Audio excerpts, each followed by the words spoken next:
Bab 1271 Perjuangan Frantik. Pavilion Master, Candlelight jelas mencoba untuk memeras kami. Ekspresi Martial Dragon menjadi gelap ketika dia mendengar jawaban Melancholic Smile.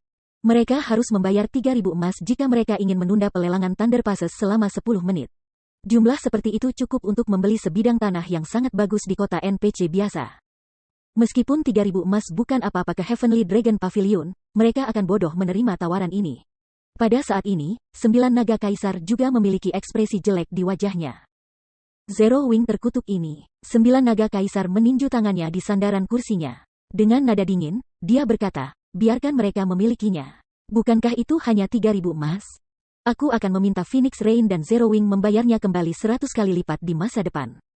Jika dia tidak menghentikan Phoenix Rain untuk mendapatkan 3 pas Thunder yang tersisa, perjuangan di Thunder Island tidak diragukan lagi akan menjadi lebih merepotkan. Sementara itu, 4 negara adidaya lainnya juga membayar 3.000 emas tanpa ragu-ragu. Setelah semua, memperoleh 3 pas Thunder akan sangat meningkatkan kekuatan yang bisa mereka kirim ke Pulau Thunder. Hanya dalam waktu singkat, Si Feng memperoleh 15.000 emas, cukup uang baginya untuk membeli tanah emas di kota NPC besar. Sementara penawaran untuk Thunder Passes ditahan, Melancholic Smile terus melelang satu item demi satu. Sementara itu, setiap item ini sangat diperebutkan oleh para pemain di aula lantai pertama. Beberapa item ini berdasarkan komisi dari pemain lain, sementara beberapa adalah senjata dan peralatan Dark Gold dari Zero Wings Warehouse. Peralatan set cahaya sihir peringkat emas murni yang dilelang berhasil mengumpulkan perhatian orang-orang di lantai 2. Berbagai kekuatan besar tahu betul betapa sulitnya untuk mendapatkan peralatan set tingkat tinggi. Terlepas dari semua upaya mereka dalam menantang monster level 50+, mereka masih belum mendapatkan bagian dari peralatan Fine Gold level 50, apalagi peralatan set Fine Gold. Pada akhirnya, Secret Pavilion membeli peralatan Magic Light Set seharga 4.000 emas. Sementara itu, masing-masing dari 100 Advanced Mana Armor Kits yang ditawarkan dijual dengan harga sekitar 150 emas. Setelah pelelangan Advanced Mana Armor Kits berakhir, penjualan lokomotif teknik perunggu dimulai. Saat ini, berbagai kekuatan utama dalam domain dewa sedang mengumpulkan dengan panik gunung-gunung berpangkat tinggi serta memperlengkapi anggota elit mereka dengan gunung bersama. Mereka semua mengerti bahwa era gunung sudah tiba. Jika mereka tidak dengan cepat melengkapi anggota persekutuan mereka dengan Maun, mereka akan berakhir membuntuti persekutuan lain lama. Lagi pula, begitu pemain memiliki Mons, mereka bisa menghemat banyak waktu perjalanan. Mons berpangkat tinggi bahkan memiliki kemampuan tempur. Sekarang setelah Candlelight Trading Firm menjual Bronze Mons, berbagai kekuatan utama secara alami tidak akan membiarkan kesempatan ini pergi. Aku percaya semua orang telah melihat atribut lokomotif teknik perunggu. Harga awal adalah 150 emas, dan setiap kenaikan tidak boleh lebih rendah dari 10 emas. Mulai, saat Melancholic Smile mengumumkan dimulainya pelelangan, apakah itu berbagai guild besar atau tim petualang, mereka semua mulai mengajukan tawaran dengan sungguh-sungguh. 160 emas, 170 emas, 180 emas. Dalam sekejap mata, harga lokomotif teknik perunggu mencapai 350 emas.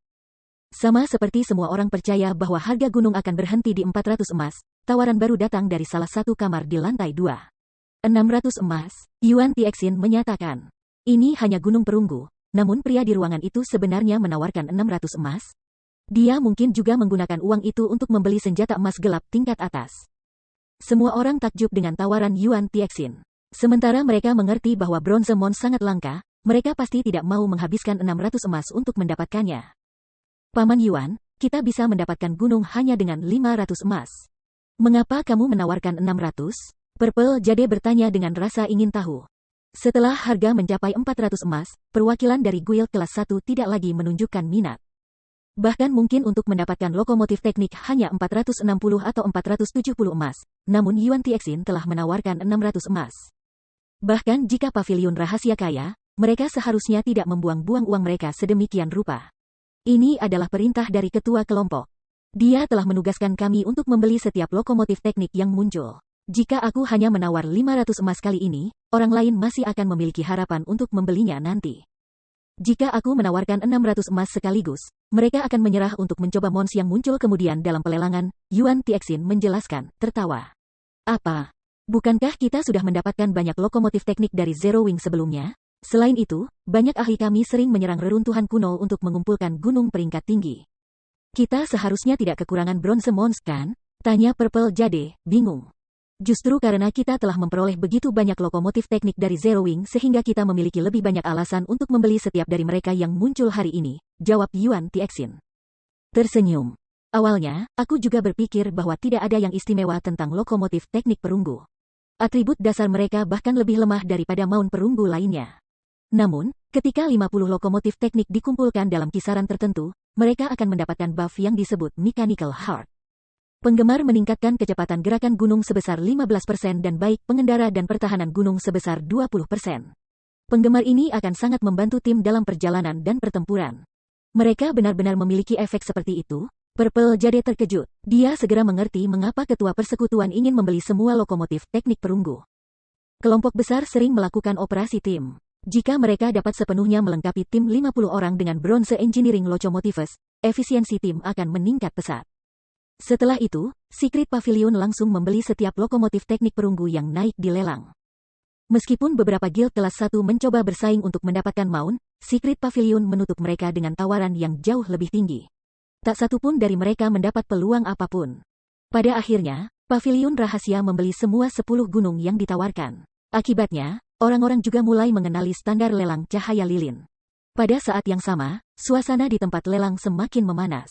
Ketika Melancholic Smile mengungkapkan ketiga pas standar sebelum semua orang sekali lagi, seluruh aula menjadi gempar. Alasan untuk reaksi seperti itu adalah keinginan semua orang untuk melihat berbagai negara adikuasa habis-habisan dalam penawaran untuk pas. Mari kita mulai menawar barang lelang berikutnya. Harga awal untuk ketiga pas petir ini adalah 10.000 kristal ajaib. Setiap penambahan mungkin tidak lebih rendah dari 1.000 kristal. Mulai. Segera setelah Melancholic Smile selesai berbicara, pertarungan antara berbagai negara adidaya hadir. Hanya, sebelum kerumunan di lantai pertama dapat menikmati kesenangan menonton pelelangan ini, mereka mendengar tawaran yang membuat bahkan berbagai guild kelas 1 yang hadir bergidik tanpa sadar. 50.000 kristal, teriak 9 naga kaisar. Dengan tawaran naik ke 50.000 kristal langsung dari kelelawar, hadiah tingkat pertama persekutuan yang menghibur pikiran bersaing untuk pas Guntur segera didiskualifikasi. Sementara itu, semua orang yang hadir juga dikejutkan oleh kekayaan kaisar 9 naga. Hanya untuk mendapatkan 3 tiket masuk, Nine Dragons Emperor telah menawar setara dengan seluruh persediaan utama Magic Crystals kelas 1. 53.000 kristal, 55.000 kristal, 60.000 kristal, Phoenix Rain memanggil harga baru. Sekarang, hanya satu tiket Guntur berharga 20.000 kristal ajaib. Apakah kekuatan super ini kehilangan akal sehat mereka? Para pemain di aula lantai pertama tercengang. Senyum melankolis juga terkejut. Dia tidak bisa memahami mengapa berbagai negara adikuasa menjadi sangat gila karena beberapa izin masuk. Namun, senyum melankolik dan yang lainnya tidak menyadari niat Si Feng dalam menjual 3 pas standar sekaligus. Perbedaan jumlah slot Pulau Guntur yang dimiliki masing-masing negara adikuasa tidak terlalu besar. Pada titik ini, jumlah slot yang dimiliki masing-masing negara adikuasa juga tidak akan mengalami perubahan besar-besaran. Penambahan 30 slot ini sangat mungkin menjadi sedotan yang mematahkan punggung unta. Oleh karena itu, berbagai negara adidaya secara alami tidak akan menyerah untuk bersaing untuk mereka yang begitu dekat dengan kontes untuk otoritas Pulau Thunder. Jika tidak, bukankah semua upaya mereka sebelumnya dalam mendapatkan pas standar menjadi sia-sia? Bab 1272 Pertumbuhan Persekutuan. Sama seperti semua orang merasa terkejut dengan kekayaan berbagai kekuatan super, tawaran baru muncul sekali lagi. 70.000 kristal, apakah batu kristal ajaib? Para pemain di aula lantai pertama merasa pikiran mereka mati rasa ketika mereka mendengar harga ini. Tawaran itu benar-benar meningkat dengan peningkatan 10.000 kristal sihir. Di masa lalu, mereka hanya tahu bahwa kekuatan super dunia game virtual adalah keberadaan yang tidak boleh diprovokasi, karena perbedaan itu terlalu besar. Namun, sekarang, tampaknya kesenjangan antara kedua belah pihak jauh lebih besar daripada yang mereka bayangkan. 8.000 kristal, Sirius berteriak tanpa ragu. Terlalu banyak keuntungan dipertaruhkan di Pulau Thunder. Pada saat genting ini, Battle Wolves secara alami tidak mampu untuk tertinggal. Oleh karena itu, persekutuan telah mengirimkan 300.000 kristal sihir ke Sirius untuk mendapatkan 3 pas Guntur terakhir. Namun pada kenyataannya, mendapatkan 30 slot tambahan hanya di urutan kedua dari Battle Wolves Guild. Poin penting adalah bahwa 30 slot ini tidak boleh jatuh ke tangan kekuatan lain. Tidak lama setelah Sirius mengajukan penawarannya, perwakilan dari Miracle menaikkan harga sebanyak 10.000 kristal lagi. Dalam waktu kurang dari 1 menit, harga untuk ketiga pas Guntur sudah mencapai jumlah astronomi 250.000 kristal sihir. Mereka benar-benar putus asa. Si Feng sangat terkejut ketika mendengar angka ini. Meskipun dia sudah lama tahu bahwa Thunder Passes akan dikenakan harga tinggi, dia tidak pernah membayangkan bahwa mereka akan seberharga ini. Hanya 3 Thunder Passes yang sudah memungkinkannya melunasi utangnya dengan Phoenix Rain. Big Sis Rain, apa yang harus kita lakukan? Kami tidak memiliki banyak kristal ajaib yang tersisa lagi, kata Blue Phoenix dengan cemas. Orang yang mengajukan tawaran 250.000 kristal adalah Nine Dragons Emperor. Jika Nine Dragons Emperor mendapatkan 3 operan, dia pasti akan menekan pihak mereka selama kontes di Pulau Guntur. Phoenix Rain juga mengerutkan kening di adegan ini. Dia tidak pernah berpikir bahwa situasi akan berkembang dengan cara ini. Jika kekuatan lain yang mendapatkan pas, dia tidak akan terlalu peduli. Namun, jika 9 naga kaisar mendapat izin, dia akan kehilangan kesempatan untuk menjadi Master Pavilion besar. Setelah beberapa saat hening, bibir Phoenix Rain meringkuk menjadi senyum cerah. Namun, senyumnya juga membawa sedikit kepahitan. Dia segera menghubungi Si Feng sekali lagi. Ketua tim Ye Feng, aku ingin meminjam 300.000 kristal ajaib dari Zero Wing, kata Phoenix Rain, tersenyum. Tentu saja, aku tidak akan meminjamnya untuk apa-apa. Aku akan menggunakan 2 toko emas di 2 kota NPC teratas Kekaisaran Kiamat sebagai jaminan. Jika aku tidak bisa mengembalikan 400.000 kristal ajaib dalam 7 hari, kedua toko emas itu akan menjadi milik perusahaan perdagangan cahaya lilin. Big Sis Rain, Blue Phoenix melompat ketakutan ketika mendengar kata-kata Phoenix Rain. 2 toko emas itu adalah dasar dari Pavilion Phoenix. Meskipun Kekaisaran Kiamat sangat besar dengan populasi pemain yang tinggi, hanya ada 8 kota NPC yang memiliki populasi pemain lebih dari 5 juta. Sementara itu, 2 toko emas Phoenix Rain disebutkan berada di 2 dari 7 kota besar NPC lainnya, selain dari ibu kota Kekaisaran. Saat ini, nilai dari 2 toko emas ini tidak sedikit lebih rendah dari Candlelight Trading Firm di White River City. Bagaimana mereka bisa menggunakan aset penting seperti jaminan? Aku mengerti apa yang aku lakukan, kata Phoenix Rain dengan tegas. Mendengar jawaban ini, Blue Phoenix terdiam. Dengan kondisi Pavilion Phoenix saat ini, bagaimana mungkin mereka mengumpulkan 400.000 kristal ajaib hanya dalam 7 hari? Seperti yang diharapkan dari Ratu Iblis. Tindakan yang dia lakukan benar-benar sempurna. Si Feng dalam hati terkejut dengan tawaran Phoenix Rain. Meskipun menggunakan 2 toko emas sebagai jaminan mungkin tampak sangat tidak menguntungkan bagi Phoenix Rain, pada kenyataannya, itu tidak sepenuhnya menjadi masalah. Bagaimanapun, apakah Phoenix Rain berhasil membayar utangnya atau tidak, dia tidak akan membuat kerugian.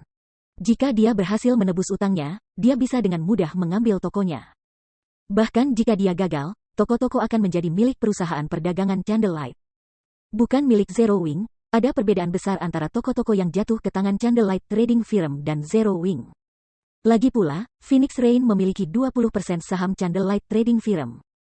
Jika firma perdagangan cahaya tumbuh lebih kuat melalui penambahan 2 toko itu, keuntungan yang diterima Phoenix Rain dari sahamnya akan meningkat juga. Selain itu, jika dikonversi menjadi koin, 300.000 Magic Crystals akan setara dengan 75.000 emas, jumlah yang sudah melebihi biaya awal dari kedua toko tersebut. Meskipun ini mungkin tampak seperti kesepakatan berisiko bagi Phoenix Rain, pada kenyataannya, kerugian yang akan ia buat akan minimal. Ketua tim Ye Feng, apa keputusanmu? Phoenix Rain bertanya, tersenyum. Ketika Si Feng memandang Phoenix Rain di layar, dia tiba-tiba merasa seolah-olah dia yang meminjam uang darinya. Dari awal hingga akhir, seolah-olah inisiatif dalam perdagangan ini ada di tangannya, bukan di tangannya. Baiklah, kamu sudah sepakat. Namun, Magic Crystals akan ditinggalkan dengan Candlelight Trading Firm untuk saat ini. Setelah pelelangan selesai, aku akan menyerahkan sisanya kepada kamu, Si Feng mengangguk. Kondisi Phoenix Rain memang sulit ditolak. Jika perusahaan perdagangan cahaya lilin bisa bercabang ke 2 kota dengan populasi menyaingi kota White River, potensi keuntungan hanya menakutkan. Terutama sekarang karena berbagai guild besar menempatkan lebih fokus untuk menjelajahi reruntuhan kuno. Dia bahkan lebih membutuhkan toko emas kota-kota utama NPC Apocalypse Empire untuk menjual ramuan lunar. Setelah itu, Si Feng dan Phoenix Rain menandatangani kontrak melalui sistem. Ketika Blue Phoenix menyaksikan Phoenix Rain menandatangani kontrak, dia tiba-tiba menyadari masalah yang sangat penting. Meskipun sangat penting, pikirannya sebenarnya secara otomatis melupakan masalah ini setiap kali terjadi, memperlakukannya seolah-olah itu wajar saja. Sebelum bersentuhan dengan Zero Wing, yang terakhir hanyalah guild kecil yang menerima bantuan dari mereka secara diam-diam. Namun, setelah beberapa waktu, persekutuan sekarang menjadi sumber penghasilan yang signifikan. Zero Wing bahkan telah menjadi persekutuan yang sebenarnya bisa membantu mereka. Ketika Blue Phoenix memikirkan kecepatan pertumbuhan Zero Wing, dia tidak bisa membantu tetapi merinding. Bahkan persekutuan yang didukung oleh perusahaan besar tidak dapat bersaing dengan Zero Wing dalam kecepatan pengembangan.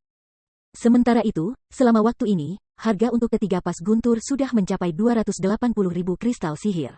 Harga ini menyebabkan banyak negara adikuasa menyerah pada penawaran. Tentu saja, jika kekuatan seperti Miracle, Secret Temple, King's Return, dan Battle Wolves ingin, mereka masih bisa bersaing untuk pas guntur. Namun, membiarkan 9 naga kaisar mendapatkan ketiga pas guntur tidak akan berpengaruh pada kinerja mereka di Pulau Thunder. Oleh karena itu, daripada membuang 1 ton kristal sihir, kekuatan super ini mencapai kesepakatan diam-diam untuk tidak meningkatkan tawaran lebih jauh. Pavilion Master, dengan ini, kita pasti akan memiliki keunggulan besar atas Phoenix Rain di Thunder Island. Kita tidak hanya akan dapat mengirim lebih banyak pria untuk melecehkan kelompoknya, tetapi kita juga dapat mengirim lebih banyak pria untuk melaksanakan rencana asli kita. Mendengar Tanah Palu Melancholic Smile untuk kedua kalinya, Martial Dragon mencibir ketika dia melihat ke arah kamar Phoenix Rain. Meskipun aku sudah menghabiskan banyak waktu saat ini, selama aku bisa melampaui Phoenix Rain di Thunder Island, semua ini akan sia-sia. Senyum muncul di wajah Kaisar 9 Naga. Meskipun dia telah mempersiapkan cukup banyak, dia hanya memiliki total 330.000 kristal sihir di tangan.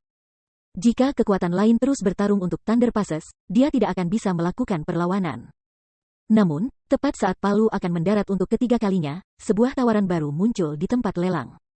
300.000, bukankah dia sudah kehabisan Magic Crystals? Nine Dragons Emperor bingung ketika dia melihat kamar Phoenix Rain. Namun, kemungkinan sangat cepat terpikir olehnya. Sialan Zero Wing itu, mereka benar-benar meminjamkan kristal sihir padanya. 310.000, namun, 9 naga kaisar juga tidak berdaya untuk melakukan apapun tentang situasi ini. Dia tidak punya pilihan selain melanjutkan penawaran. Adapun kekuatan super lainnya, mereka sudah menyerah dalam memperebutkan jurang maut ini, karena terlepas jika Phoenix Rain atau 9 naga kaisar mendapatkan ketiga pas guntur ini. Mereka berdua tidak akan dapat mempengaruhi hasil mereka di Thunder Island sama sekali. 320.000, 330.000, 340.000, Phoenix Rain terus meningkatkan tawarannya tanpa ragu-ragu. Ketika harga mencapai 340.000 kristal, Nine Dragons Emperor benar-benar dikalahkan. Dia hanya bisa menyaksikan Palu di tangan Melancholic Smile mendarat satu demi satu. Pada akhirnya, ketiga Thunder Passes jatuh ke tangan Phoenix Rain. Melihat hasil ini, berbagai kekuatan utama tumbuh sangat iri pada Zero Wing. Zero Wing telah berhasil mendapatkan 340.000 kristal ajaib hanya dengan menjual 3 pas guntur. Ini praktis bahkan lebih menguntungkan daripada merampok bank. Setelah pelelangan Thunder Passes berakhir, barang-barang yang tersisa yang muncul tidak menarik banyak minat dari berbagai negara adidaya. Hanya para pemain yang duduk di aula penawaran lantai 1 untuk mereka. Meskipun harga barang tidak terlalu tinggi, jumlahnya jauh lebih tinggi. Waktu berlalu dengan cepat. Ketika satu demi satu item dijual dengan harga tinggi, salah satu item terakhir yang sangat dinanti akhirnya muncul di hadapan semua orang. Rumah-rumah pribadi di Stone Forest Town. Bab 1273 Enviable Zero Wing. Saat gambar rumah pribadi Stone Forest Town muncul, para pemain di aula lantai pertama menjadi gelisah. Terlepas dari slot kota suci, para pemain ini telah datang ke lelang cahaya lilin untuk melihat perumahan pribadi Stone Forest Town. Berbagai kekuatan utama mungkin mengabaikan rumah pribadi, tetapi untuk pemain independen, rumah-rumah ini sangat penting. Jika aku bisa mendapatkan rumah, aku dapat dengan mudah bepergian ke Battle Arena kota Batu Forest. Aku pasti bisa melampaui para ahli lainnya. Menggunakan rumah-rumah di kota hutan Stone sebagai tempat latihan juga bukan ide buruk. Banyak ahli dan mata tim petualang independen bersinar dengan gembira ketika mereka melihat. Perkenalan rumah pribadi. Stone Forest Town telah mengalami transformasi kualitatif sejak perang terakhir. Tidak hanya kepadatan mana kota jauh lebih tinggi, tetapi jumlah NPC pedagang keliling yang mengunjungi kota terus meningkat. Yang paling penting, pemain yang lebih ahli telah tertarik ke kota. Setiap hari, Stone Forest Town menjadi tuan rumah ratusan duel di antara para ahli, dan siapapun bebas untuk menonton. Seseorang juga dapat berpartisipasi dalam turnamen Battle Arena, memperjuangkan kesempatan untuk mempelajari teknik pertempuran yang dikabarkan dan menikmati lebih banyak manfaat dalam pendirian. Namun, perjalanan ke dan dari kota hutan batu agak tidak nyaman karena kota itu tidak memiliki susunan teleportasi untuk keperluan umum. Jika mereka bisa membeli rumah pribadi, bepergian ke dan dari kota hutan batu akan jauh lebih mudah. Sekarang semua orang telah melihat rumah pribadi, harga mulai adalah 300 emas per unit, dan setiap kenaikan tidak boleh lebih rendah dari 10 emas. Mulai. Ketika Melancholic Smile selesai berbicara, para pemain di lantai 1 berteriak satu demi satu. 310 emas, 320 emas. 500 emas, kenaikan harga hanya mengejutkan. Dengan 500 gold, seseorang dapat membeli rumah yang sangat bagus di kota NPC. Namun, jelas bahwa harga belum mencapai batasnya. Hanya setelah harga mencapai 610 emas akhirnya berhenti. Setelah menonton penjualan rumah pertama, berbagai kekuatan utama tumbuh iri.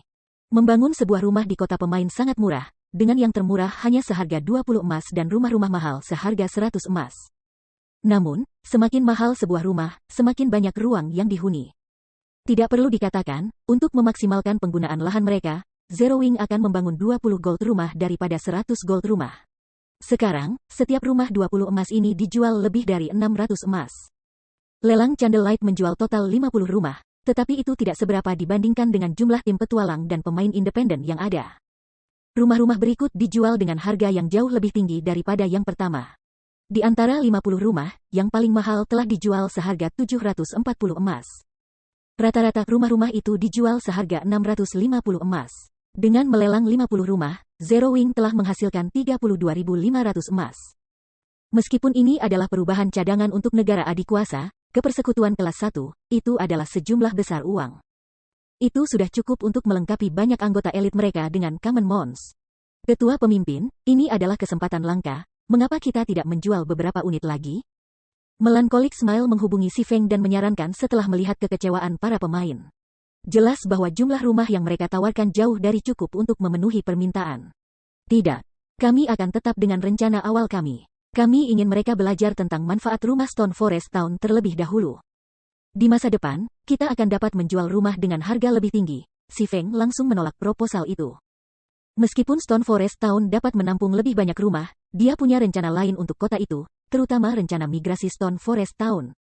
Pada saat rencana itu membuahkan hasil, mereka akan menyerang lebih banyak pemain, dan rumah-rumah akan mendapatkan harga yang jauh lebih tinggi. Dia hanya menawarkan 50 unit ini untuk memperkenalkan semua orang tentang manfaat memiliki rumah di Stone Forest Town. Ketika pelelangan untuk rumah-rumah pribadi berakhir, berbagai kekuatan super di kamar lantai 2 berfokus pada panggung. Item lelang berikutnya adalah alasan mereka datang ke lelang Candlelight. Slot untuk memasuki kota suci Titan. Bagi guild biasa, slot ini tidak banyak berguna. Namun, itu adalah cerita yang berbeda untuk negara adidaya seperti mereka. Slot tersebut dapat membantu beberapa pemain lifestyle terkenal mereka menjadi master sejati. Pemain master lifestyle memiliki kekuatan untuk mengubah perusahaan perdagangan mereka. Perusahaan dagang mereka akan mendapat untung besar. Tentu, ini akan meningkatkan pengembangan guild mereka juga. Jadi, ini adalah kota suci Titan, gumam seorang lelaki tua berjanggut putih, matanya bersinar ketika dia membaca perkenalan kota Titan. Sirius, kamu harus membawakanku slot ke kota suci sesuai kesepakatan kita. Layar di atas panggung tidak menjelaskan slot kota suci. Sebaliknya, itu menampilkan informasi tentang kota suci itu sendiri. Salah satu detailnya adalah asosiasi gaya hidup Titan. Informasi itu mengungkapkan bahwa bengkel-bengkel perusahaan, yang bisa disewa pemain, memiliki kepadatan mana yang jauh lebih besar daripada kamar meditasi dasar. Selain itu, pulau terapung berisi ruang penelitian, dan pemain dapat menggunakan kamar ini untuk mempelajari berbagai bahan. Ada juga banyak video produksi peringkat master. Bahkan ada video produksi Grandmaster peringkat yang tersedia. Namun, pemain diminta untuk memasuki ruang penelitian tingkat lanjut untuk mendapatkan akses. Hanya saja, memasuki ruang penelitian ini sangat mahal. Basic Research Room sendiri harganya 200 gold per hari, versi Intermediate seharga 500 gold per hari, dan versi Advanced seharga 1.200 gold per hari. Berbagai negara adidaya terkesiap ketika melihat harga-harga ini. Selain itu, baik versi menengah dan lanjutan memerlukan sejumlah reputasi di Titan City untuk disewa. Tuan Api, yakinlah, serigala pertempuran selalu berpegang pada kata kami. Kami pasti akan mendapatkan slot untuk kamu, Sirius menanggapi dengan hormat. Pada saat yang sama, semangat juang kekuatan lain menderu hidup ketika mereka bersumpah untuk mendapatkan slot untuk diri mereka sendiri. Sekarang semua orang telah melihat slot kota suci, harga awal adalah 500 emas, dan setiap kenaikan tidak boleh lebih rendah dari 100 emas. Jika kamu tidak memiliki cukup uang, kamu dapat menawarkan tanah kota sebagai jaminan. Namun, kami hanya akan mengevaluasi tanah dengan harga pasar. Mulai. Setelah Melancholic Smile mengumumkan peraturan babak berikutnya, suasana venue mencapai titik didihnya. 500 emas, 600 emas, 800 emas. Dalam sekejap mata, harga telah mencapai 3.000 emas, mengejutkan setiap pemain yang hadir. Persekutuan kelas 1 segera menyerah pada slot kota suci. Mereka sudah bisa membeli sebidang tanah yang relatif bagus di kota NPC biasa dengan uang sebanyak itu. Satu-satunya pemain yang tersisa dalam kompetisi adalah kekuatan super di lantai 2. Slot kota suci mirip dengan pas guntur. Bagi mereka yang membutuhkannya, mereka bernilai banyak uang. Namun bagi mereka yang tidak, mereka sama sekali tidak berharga. Setiap negara adikuasa memiliki sekelompok pemain lifestyle yang sangat dekat dengan peringkat master mereka. Sayangnya, para pemain lifestyle ini tidak cukup akrab dengan materi dan teknik produksi domain dewa, tidak dapat melewati rintangan terakhir itu. Selama mereka mendapatkan slot kota suci, kekuatan super ini percaya diri dalam memelihara pemain gaya hidup master dan meningkatkan perusahaan dagang masing-masing. Mereka akan dengan mudah memperoleh lebih dari investasi ini. 5.000 emas, Sirius langsung menaikkan harga sebesar 2.000 emas. Orang gila itu, sepertinya dia sangat ingin mendapatkan slot ini. Kekuatan super lain menggelengkan kepala dan memberi ketika mereka mendengar harga ini. Meskipun mereka mampu membelinya, itu telah melampaui harapan awal mereka. Meskipun mereka kaya, uang mereka tidak tumbuh di pohon. Selain itu, berbagai kekuatan super sedang mempersiapkan untuk kontes di Pulau Guntur. Mereka tidak punya banyak uang untuk dihabiskan. Oleh karena itu, mereka memutuskan untuk membiarkan Sirius memiliki slot pertama. Bagaimanapun, ada 10 slot untuk diperebutkan. Bahkan jika terbagi rata di antara ketujuh negara adidaya mereka, mereka masing-masing dapat memperoleh setidaknya 1 slot. Mereka tidak perlu terburu-buru. Mereka bisa menyaksikan Battle Wolves merampas dana mereka dan menunggu sampai mereka keluar dari kompetisi.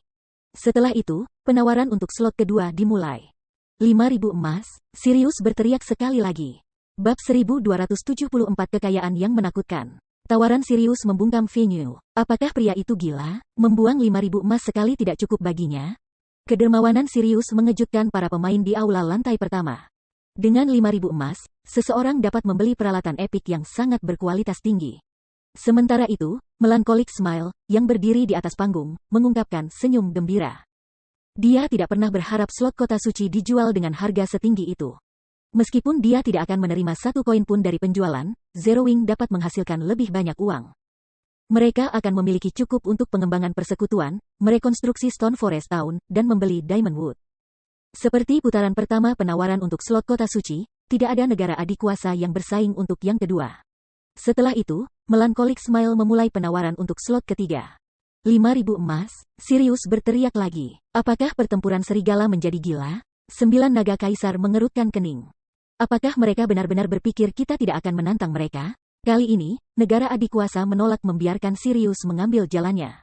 5.100 emas, 5.300 emas, 5.500 emas. Nine Dragons Emperor dan Phoenix Rain menaikkan harga lagi dan lagi.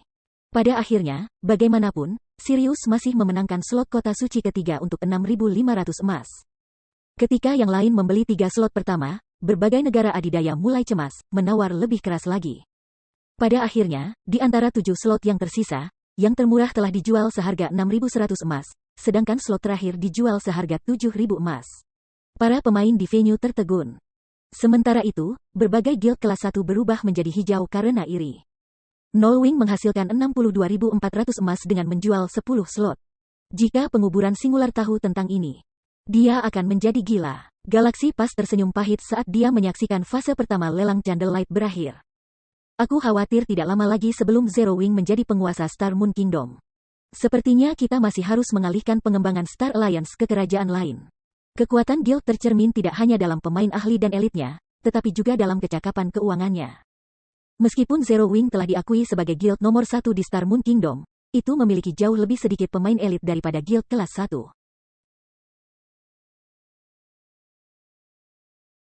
Zero Wing hanya unggul dalam hal ahli perang dan puncak. Dalam hal kekuatan manajemen dan pencegahan, tidak berada di liga yang sama. Rentang pengaruh persekutuan, khususnya, tidak dapat dibandingkan dengan Blackwater, misalnya. Setelah Blackwater menarik diri dari kerajaan Star Moon, pemakaman surga dan persekutuan kelas 2 kerajaan telah bergegas untuk mengambil kendali atas wilayah yang ditinggalkan itu. Bahkan Star Alliance terlibat dalam aksi tersebut dengan harapan mengganti Zero Wing sebagai penguasa kerajaan. The Dark Guild di Star Moon Kingdom juga menyembunyikan pemikiran seperti itu karena mereka sering membunuh anggota Zero Wing dan para pemain yang menuju ke kota hutan batu. Zero Wing selalu berjalan di jalur elit dan sebagai hasilnya, kekurangan tenaga. Namun, sekarang karena persekutuan telah memperoleh begitu banyak dana selama lelang cahaya lilin, Itu tidak akan lama sebelum persekutuan dapat merekrut sejumlah besar anggota elit berkualitas tinggi, mengkompensasi kekurangannya. Jika ada guild yang ingin menantang Zero Wing Star Moon Kingdom, mereka harus berpikir 2 kali. Lagi pula, dengan begitu banyak uang, Zero Wing tidak akan takut pertempuran gesekan. Setelah fase pertama lelang berakhir, fase kedua dengan cepat dimulai. Untungnya, tidak ada lagi yang bisa dikatakan tentang biaya pemrosesan Zero Wing, dengan patuh mengambil harta mereka yang sudah disiapkan dan menaruhnya untuk diperdagangkan. Karena biaya pemrosesan 10 Magic Crystal atau 3 gold, hanya item bernilai setidaknya 10 emas yang diterima untuk diperdagangkan. Ini menjamin kualitas item dan membuatnya mudah bagi pemain untuk menemukan apa yang mereka inginkan. Bahkan berbagai kekuatan utama di lantai 2 menemukan beberapa item yang mereka butuhkan. Saat acara mereda, evaluasi akhir semua orang dari lelang cahaya lilin cukup tinggi. Lelang Candlelight pasti bisa berdiri di panggung yang sama dengan lelang negara adidaya. Si Feng juga melihat-lihat daftar perdagangan dengan harapan menemukan Draconic Herb. Pemain dari berbagai negara telah menghadiri auksion Candlelight. Di antara yang hadir, banyak yang merupakan perwakilan kekuatan besar atau ahli independen.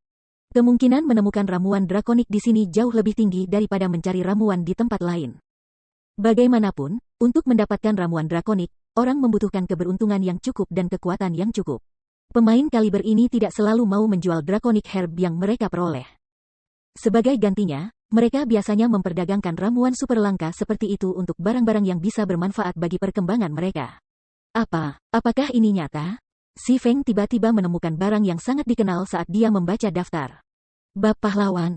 Meskipun item ini adalah perkamen yang compang camping, tidak terlalu berguna bagi pemain biasa, itu adalah harta yang sangat dicari oleh berbagai guild besar. Selain itu, bab pahlawan tidak terdiri dari 1 halaman. Rumor mengatakan bahwa jika seseorang menyelesaikan bab pahlawan, itu akan lebih berharga daripada item legendaris. Pada kenyataannya, 1 halaman sudah bernilai lebih dari item epic. Di masa lalu, 1 halaman dengan mudah dijual seharga 15.000 emas. Bab pahlawan hanya memiliki satu tujuan, untuk memanggil pahlawan untuk mempertahankan kota.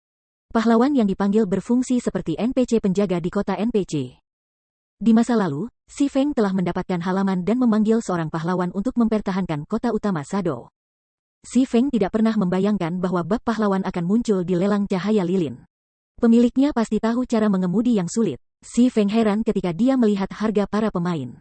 Pihak lain meminta top tier, grade 45 Dark Gold Great Sword dan top tier, level 40 Dark Gold plat sarung tangan dan sepatu bot. Selain dari senjata epik dan tipe pertumbuhan, senjata level gelap emas 45 adalah yang terbaik yang tersedia. Karena berbagai pemain besar guild belum mencapai level 45, sangat sulit untuk mendapatkan senjata level 45, belum lagi top tier, level 45 Dark Gold Weapons. Senjata semacam itu bisa dengan mudah mengambil lebih dari 1.000 emas di pasar. Adapun peralatan Dark Gold level 40, masing-masing bagian dapat dengan mudah mengambil lebih dari 400 emas. Si Feng bahkan mulai bertanya-tanya apakah penjual tahu nilai sebenarnya dari bab pahlawan. Teks pengantar bab pahlawan sangat sederhana. Itu hanya menyatakan bahwa seseorang bisa merekrut pahlawan yang tingkat 3 dan 10 tingkat lebih tinggi dari summoner untuk mempertahankan kota. Dari pengantar, orang bisa menduga bahwa bab pahlawan setara dengan scroll pemanggilan tingkat 3. Hanya saja, gulir pemanggilan ini tidak memiliki durasi. Namun, itu hanya bisa membantu melindungi kota atau kota, tidak membantu pemain menggiling atau menyerang penjara bawah tanah.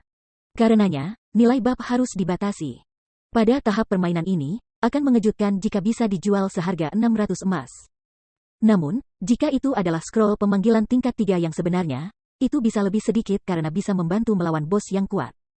Apa yang tidak disebutkan oleh teks pengantar adalah fakta bahwa pahlawan tingkat 3 bisa tumbuh. Teks pengantar hanya mengungkapkan atribut dasar pahlawan. Selain itu, tidak seperti pengawal pribadi, itu jauh lebih mudah untuk level hero. Bahkan yang terlemah di antara mereka bisa tumbuh ke level 180, tier 4, sedangkan heroes yang lebih kuat bisa tumbuh ke level 200, tier 5. Lupakan. Aku hanya ingin perdagangan senyum melankolik untuk itu. Si Feng kemudian menghubungi senyum melankolis. Tak lama setelah itu, Si Feng menemukan ramuan drakonik. Demikian pula, pihak lain telah meminta harga tinggi peralatan Dark Gold level 45 tingkat atas. Untungnya, ini bukan masalah bagi Si Feng. Ada banyak peralatan Dark Gold level 45 di warehouse Zero Wing. Waktu berlalu dengan cepat. Segera, fase kedua lelang berakhir juga. Meskipun setiap pemain tidak memasang banyak item untuk diperdagangkan, banyak pemain yang hadir, Si Feng mendapatkan lebih dari 2.000 emas dan 150.000 kristal ajaib selama fase kedua. Hanya saja, karena Phoenix Rain telah meminjam sedikit, dia tidak mendapatkan sebanyak yang dia inginkan. Setelah lelang berakhir, berita tentang kekayaan lelang Candlelight menyebar ke berbagai kekuatan utama. Sial, bagaimana ini bisa terjadi? Pemakaman singular, di Star Moon City yang jauh, merasakan dirinya menua beberapa tahun ketika dia membaca laporan itu. Dia tidak berpikir bahwa lelang cahaya lilin akan sukses besar. Lelang Star Moon City adalah lelucon sebagai perbandingan. Selain itu, sekarang Zero Wing telah mendapatkan banyak uang, pengembangan pemakaman surga berada dalam risiko. Setelah itu, penguburan singular menghubungi Flame Blood dan bertanya, "Darah, bagaimana keadaanmu?" Pemimpin persekutuan. Aku sudah mencoba yang terbaik untuk memikat persekutuan kecil dan tim petualang berakhir.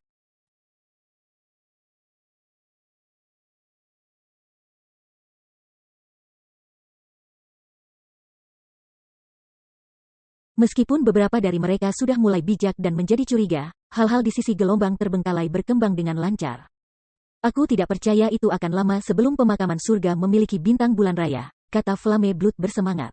Beritahu Abandoned Wave bahwa Zero Wing telah mendapatkan banyak dana. Jika kita tidak terburu-buru, persekutuan akan lebih sulit untuk ditangani di masa depan, perintah penguburan singular tegas. Juga, pikirkan cara untuk membantu Abandoned Wave mempercepat kemajuannya. Aku tidak peduli jika kamu terpapar dalam proses. Dimengerti, mendengar penguburan singular berkata begitu, darah api tidak bisa menahan keterkejutannya.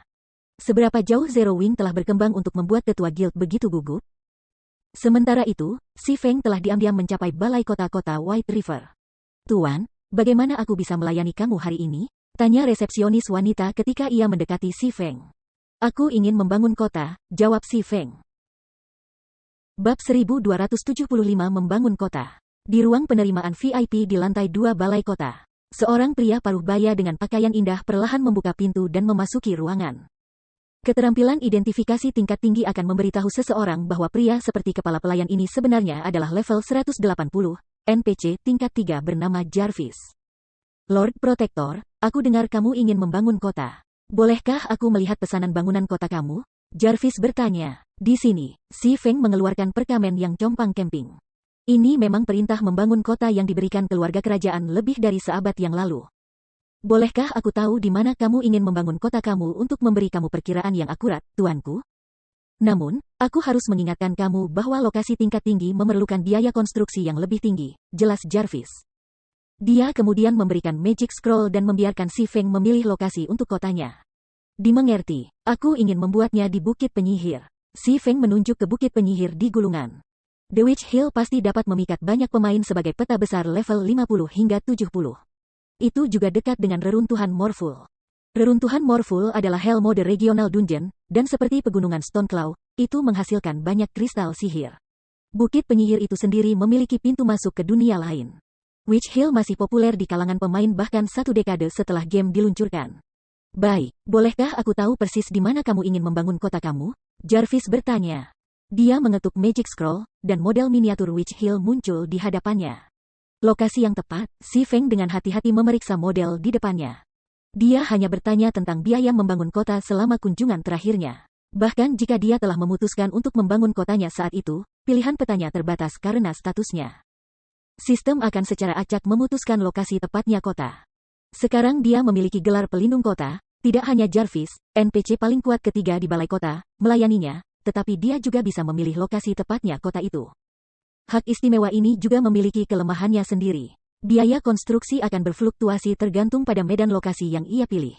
Namun, jika sistem memutuskan lokasi, kemudahan konstruksi umumnya diprioritaskan daripada pemandangan di sekitarnya. Aku akan memilih lokasi ini, Si Feng menunjuk ke puncak gunung yang berada di dekat air terjun besar. Pemain tamasya akan menikmati pemandangan yang indah, dan medan membuat kota ini sulit diserang. Satu-satunya ketidaknyamanan yang akan dihadapi adalah naik dan turun gunung. Pemain level 50 dan di atasnya, bagaimanapun, umumnya memiliki mons sendiri, jadi melakukan perjalanan jarak tidak akan menjadi masalah. Lord Protector, kamu telah memilih lokasi dengan medan yang rumit. Tenaga kerja dan sumber daya yang dibutuhkan akan membutuhkan biaya setidaknya 60% lebih banyak untuk membangun di sini. Ini juga akan memakan waktu lebih lama untuk dibangun. Kamu yakin ingin membangun di sini? Jarvis bertanya. Bangun di sana. Si Feng mengangguk. Dia akan menghemat banyak uang dengan membangun kota di dataran datar, tetapi itu akan jauh lebih sulit untuk dipertahankan karena musuh dapat menyerang dari semua sisi. Dia tidak mungkin pelit. Baik, aku akan menghitung total biaya. Mohon tunggu sebentar. Setelah Jarvis mengkonfirmasi bahwa tidak ada masalah, ia menghitung biaya konstruksi. Beberapa saat kemudian, dia menyerahkan daftar pada Si Feng dan berkata, perkiraan awal menyebutkan harganya 152.000 emas. Kami akan membebankan biaya tambahan jika kota diserang. Kamu juga harus membayar biaya pendaftaran 30.000 emas tambahan. Sebagai kota generasi kedua, biaya manajemen 30.000 gold bulanan juga akan diperlukan. Apakah kamu ingin mengirim penjaga tambahan? Kamu dapat memastikan keamanan kota setelah dibangun. Kamu dapat menyewa penjaga untuk mempertahankan kota kamu hingga 21 hari. Setiap kelompok 100 penjaga tier 1 akan dikenakan biaya 100 emas per 3 hari, sedangkan setiap kelompok penjaga tier 2 akan dikenakan biaya 100 emas per 3 hari. Benar saja, membangun kota cukup mahal. Si Feng heran ketika dia membaca kutipan. Dia hanya menerima harga umum selama kunjungan sebelumnya. Sekarang dia membangun kotanya, termasuk para penjaga, harga akhirnya adalah lebih dari 190.000 emas. Ini tidak termasuk biaya yang akan dia keluarkan ketika monster menyerang kota. Awalnya, dia telah merencanakan untuk membangun kota setelah dia selesai mengumpulkan 7 kristal yang diperlukan untuk membangun 4 Towers of Elements.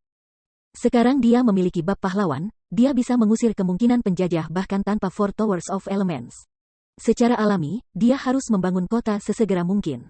Aku ingin mempekerjakan 1.000 penjaga tier 1, dan 100 penjaga tier 2 selama 21 hari, kata Si Feng. Baik, total tagihan kamu mencapai 192.000 emas. Jarvis dengan bersemangat mengumumkan. Ini adalah transaksi besar pertamanya.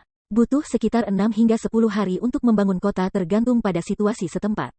Si Feng menyerahkan 196.000 emas.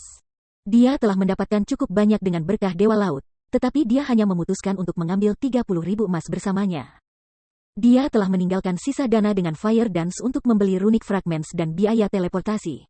Sementara itu, Si Feng menghasilkan banyak uang selama lelang cahaya lilin. Setelah dikurangi berbagai biaya, ia telah mendapatkan lebih dari 210.000 emas. Kekuatan utama di kerajaan Star Moon merasa seolah-olah tali telah ditempatkan di leher mereka. Bahkan guild kelas 1 tidak bisa bersaing dengan Zero Wing dengan dana berlimpah. Mencoba melawan Zero Wing akan menjadi keinginan mati. Tuan Pelindung, ini adalah perbuatan untuk tanahmu. Mulai sekarang, kamu adalah salah satu penguasa kerajaan bintang bulan dan akan menikmati status kaun, kata Jarvis penuh hormat. Sistem, selamat. Kamu adalah pemain pertama yang menjadi raja di Star Moon Kingdom. Menghadiahkan 30.000 popularitas guild, 1 desain arai sihir teleportasi kota, dan gelar hitung bintang bulan. Posisi kaun Star Moon Kingdom benar-benar berbeda dari kaun kota. Perbedaannya seperti perbedaan antara langit dan bumi karena yang satu dapat memiliki tanahnya sendiri, sementara yang lain tidak bisa. Dengan ini, aku bangkrut lagi. Si Feng menghela nafas saat dia melihat perbuatan di tangannya. Dia hanya memiliki sedikit lebih dari 40.000 emas di tangan sekarang. Dia hampir tidak punya cukup uang untuk membeli Diamond Wood dan merekonstruksi Stone Forest Town setelah memotong dana untuk pencarian promosinya. Dia tidak memiliki apapun yang tersisa untuk pengembangan persekutuan saat ini. Namun, Si Feng tidak keberatan. Saat ini, jauh lebih penting untuk mendapatkan kota daripada berfokus pada pengembangan Zero Wing. Menghasilkan cukup uang tidak akan menjadi masalah jika Zero Wing memiliki kota. Kota itu bisa memberikan keuntungan yang jauh lebih banyak daripada kota hutan batu. Hadiahnya luar biasa. Sebenarnya ada desain arai sihir City Teleportation. Si Feng terkejut ketika dia melihat desain di tasnya. City Teleportation Magic Arai jauh lebih maju daripada arai sihir teleportasi yang dimilikinya.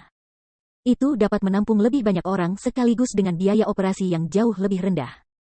Satu-satunya kelemahan adalah bahwa itu hanya memungkinkan seseorang untuk berpindah antara kota-kota dan kota-kota guild. Tidak mungkin melakukan teleportasi ke kota-kota NPC. Meski begitu, desain City Teleportation Magic Arai adalah harta bernilai puluhan ribu emas. Biasanya, seseorang hanya bisa mendapatkan desain dari Hell Mode Team Dungeons berskala besar. Namun, drop rate hanya 2%. Selain itu, desainnya hanya jatuh dari final boss dungeon. Mendapatkan desain sekarang menyelamatkannya dari banyak masalah.